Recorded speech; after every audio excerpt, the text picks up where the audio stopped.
नमस्कार दोस्तों, मेरे मंच अभिसार शर्मा पर आप देख रहे हैं यह खास शो। एक बार फिर मेरी आप सबसे अपील कि मेरे इस चैनल को सब्सक्राइब कीजिए, उस बेल आइकन को दबाइए ताकि जैसे कोई शो करूं सीधे आपके मोबाइल फोन्स तक पहुंच जाए। और आज हम चर्चा करने वाले हैं, नवाब मलिक ने करारा जवाब दिया है महाराष्ट्र के पूर्व मुख्यमंत्री देवेंद्र फडणवीस को। उन्होंने आरोप लगाया है देवेंद्र फडणवीस पर कि उनके अंडरवर्ल्ड और अपराधियों के साथ सांठगांठ थी। उसकी चर्चा मैं बाद में करूंगा क्योंकि देवेंद्र फडणवीस ने भी उन पर गंभीर आरोप लगाए हैं। मगर उससे पहले दोस्तों, मैं आपके सामने एबीपी न्यूज चैनल की एक अहम पड़ताल पेश करने वाला हूं और उससे पहले मेरे कुछ सवाल।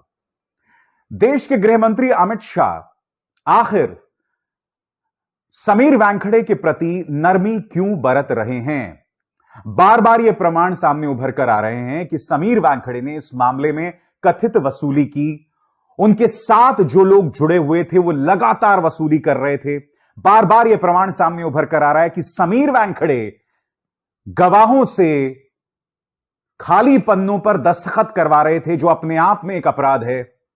फिर मैं समझना चाहता हूं कि देश के गृह मंत्री अमित शाह समीर वानखेड़े पर नर्म क्यों हैं। मैं जानता हूं कि आपकी नाक इतनी बुरी तरह से कट रही थी कि आपने कम से कम उस मामले से उन्हें हटा दिया। अब उस मामले की सीधी जांच नहीं करेंगे समीर वानखेड़े। मगर अब मैं आपको बतलाना चाहता हूं दोस्तों, एबीपी न्यूज ने क्या पड़ताल की। आपके स्क्रीन पर एबीपी न्यूज ये व्हाट्सएप के स्क्रीनशॉट्स पेश कर रहा है। पूरे स्क्रीन पर देखिए दोस्तों। इसमें आप देख सकते हैं कि एबीपी न्यूज ने कुछ लोगों की तस्वीरें पेश की हैं और उनकी पहचान छुपा कर रखी हुई है। क्या आप जानते हैं ये क्या तस्वीरें हैं? बकौल एबीपी न्यूज, ये शख्स किरण गोसावी ने प्रभाकर सेल, जो कि उस मामले में गवाह था, वो प्रभाकर सेल जिसने अपने लिखित गवाही में, जो इसने अपने रिटन एफिडेविट में यह लिखा कि किरण गोसावी और सैम डिसूजा शाहरुख खान से 18 करोड़ की वसूली कर रहे थे और उसमें से 8 करोड़ किसके पास जाने थे? किसके पास जाने थे? समीर वानखेड़े के पास जाने थे। प्रभाकर सेल ने एक और धमाका किया दोस्तों। उसके रिटन एफिडेविट में उसके व्हाट्सएप चैट्स का भी जिक्र है और जैसे कि मैंने आपको दिखाया, कुछ चेहरे दिखाए गए। किरण गोसावी ने इस व्हाट्सएप चैट में प्रभाकर सेल से कहा है कि मैं तुझे 10-12 तस्वीरें भेज रहा हूं, इन पर नजर रखना, हमें इन्हें गिरफ्तार करना है, इन पर हमें दबिश डालनी है। इसका अर्थ क्या हुआ दोस्तों? इसका अर्थ यह हुआ कि पहले से ही किरण गोसावी ने किसी के कहने पर यह फैसला कर लिया था कि इन लोगों पर जो है कार्रवाई करना है, उन्हें गिरफ्तार करना है। इससे बड़ा कोई प्रमाण नहीं हो सकता दोस्तों यह साबित करने के लिए कि आर्यन खान को समीर वानखेड़े और उनकी टीम ने फंसाया था। मकसद था वसूली करना, शाहरुख खान से वसूली करना, शाहरुख खान को टारगेट करना, और उसी के चलते उन्होंने फंसाया था। मैं आपको यह भी बतलाना चाहूंगा दोस्तों कि आपको याद होगा कुछ दिनों पहले टाइम्स ऑफ इंडिया की खबर सामने उभर कर आई थी, जिसमें समीर वानखेड़े ने अपने जो सीनियर ऑफिसर्स हैं उन्हें इस बात का भरोसा दिलाया था कि आर्यन खान के पास से ड्रग्स बरामद हुए हैं। बाद में पता चला कि उसके पास तो ड्रग्स ही नहीं थे। नारकोटिक्स कंट्रोल ब्यूरो का पूरा केस क्या था कि साहब कुछ व्हाट्सएप चैट्स हैं और इन व्हाट्सएप चैट्स के आधार पर हम इस निष्कर्ष पर पहुंचते हैं कि आर्यन खान जो है वो इंटरनेशनल ड्रग्स तस्करी कर रहा था, उसके ताल्लुकात इंटरनेशनल ड्रग माफिया के साथ थे। शाहरुख खान का बेटा ये सब कर रहा था। मगर एबीपी न्यूज की पड़ताल जो है ना दोस्तों, वो एक तरह से पोल खोल रही है समीर वानखेड़े की, क्योंकि इन तस्वीरों में आप देखिए साफ तौर पर किरण गोसावी पीछे खड़ा हुआ है समीर वानखेड़े के। वो समीर वानखेड़े के साथ खड़ा हुआ है। साफ तौर पर पता चलता है कि समीर वानखेड़े का खास था किरण गोसावी, और वही किरण गोसावी 10 लोगों की तस्वीरें भेजता है प्रभाकर सेल को कि हमें इन लोगों पर दबिश डालनी है, इन पर एक्शन करना है। बताइए बताइए, ऐसे सिंघम काम करता है क्या? ऐसे फर्जी सिंघम काम करता है? ये सिंघम नहीं है, ये कायर है जो सिर्फ वसूली करना जानते हैं, जिन्होंने पिछले साल रिया चक्रवर्ती की जिंदगी बर्बाद करने की कोशिश की, दीपिका पादुकोण को टारगेट किया, श्रद्धा कपूर को टारगेट किया, सारा अली खान को टारगेट किया। ये सिंघम की हरकतें नहीं होती हैं दोस्तों। बात यहां नहीं रुकती। एबीपी न्यूज ने अपनी पड़ताल में एक और बात कही है। इसके मुताबिक जब Prabhakar Sail narcotics control bureau के दफ्तर जाता है तो उससे 9 पन्नों पर दस्तखत कराया जाता है और उन 9 पन्नों पर कुछ नहीं लिखा होता, ब्लैंक होता है। मगर यह खबर आप बहुत पहले से जानते होंगे। एबीपी न्यूज क्या बता रहा है मैं आपको बताता हूं। एबीपी न्यूज की इस पड़ताल के मुताबिक खुद समीर वानखेड़े ने प्रभाकर सैल से कहा कि तू दस्तखत कर दे। मैं कह रहा हूं ना, दस्तखत कर, दस्तखत कर, दस्तखत कर।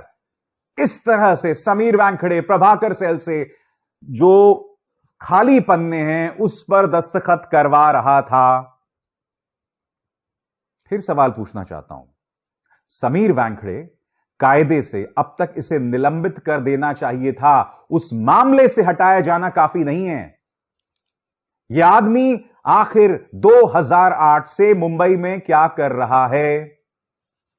फिल्म निर्देशक अनुराग कश्यप ने बाकायदा एक इंटरव्यू में कहा था कि समीर वानखेड़े एक अरसे से बॉलीवुड को परेशान कर रहा है, क्योंकि कुछ ऑफिसर्स जानते हैं कि अगर आपको पैसे की उगाही करनी है तो बॉलीवुड से बेहतर कोई जगह हो नहीं सकती है। अब ये समीर वानखेड़े कर रहे थे नहीं कर रहे थे वो तो खैर जांच के बाद पता चलेगा, मगर आपके सामने बाकायदा प्रमाण है। प्रभाकर सैल की लिखित गवाही, वो व्हाट्सएप चैट्स जो अभी अभी एबीपी न्यूज ने आपको दिखाया, जिसमें साफ तौर पर लिखा हुआ है कि प्रभाकर सैल को समीर वानखेड़े के खास किरण गोसावी ने 10 जो हैं फोटोज भेजी थी कि हमें इन लोगों को गिरफ्तार करना है। यानी कि आपने पहले से फैसला कर लिया था कि धन्ना सेठों के बच्चों को या उनके रिश्तेदारों को टारगेट करना है।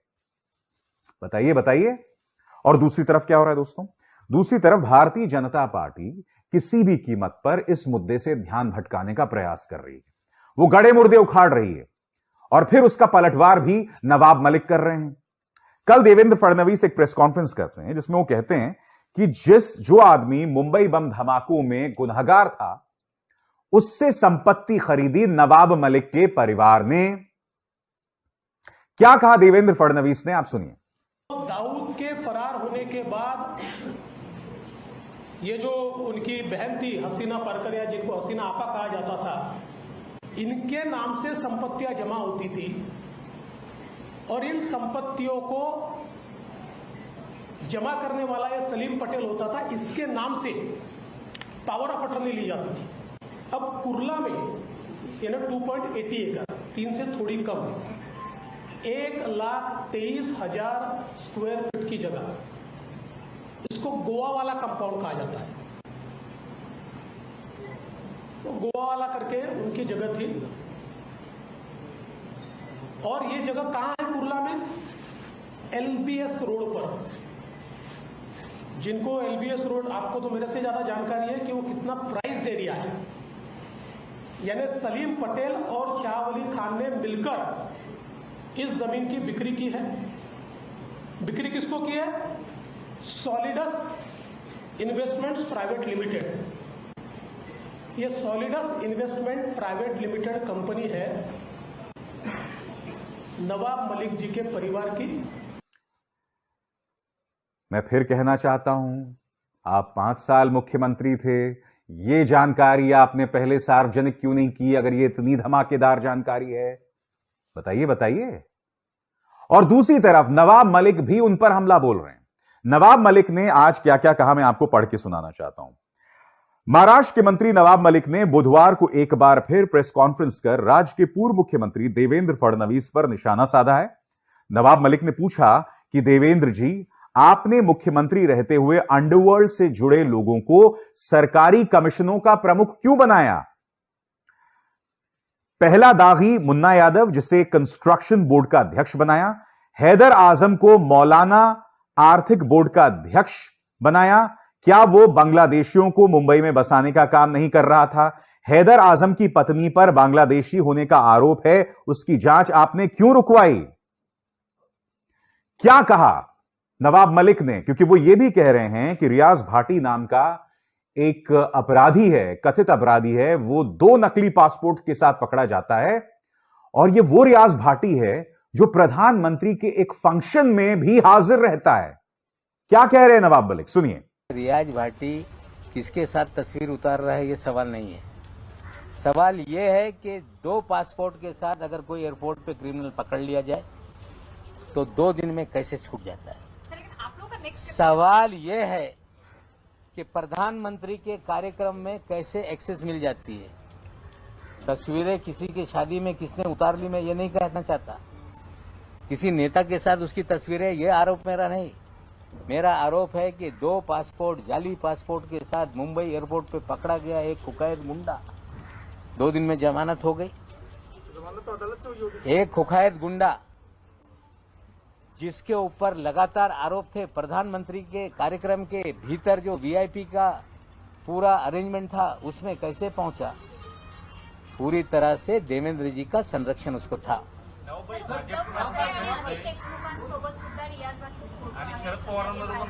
मी फोटोच्या बाबतीत आरोप लावत नाही। बोगस पासपोर्टच्या जो केस आहे 2 दिवसात कसं त्याला सोडण्यात आला।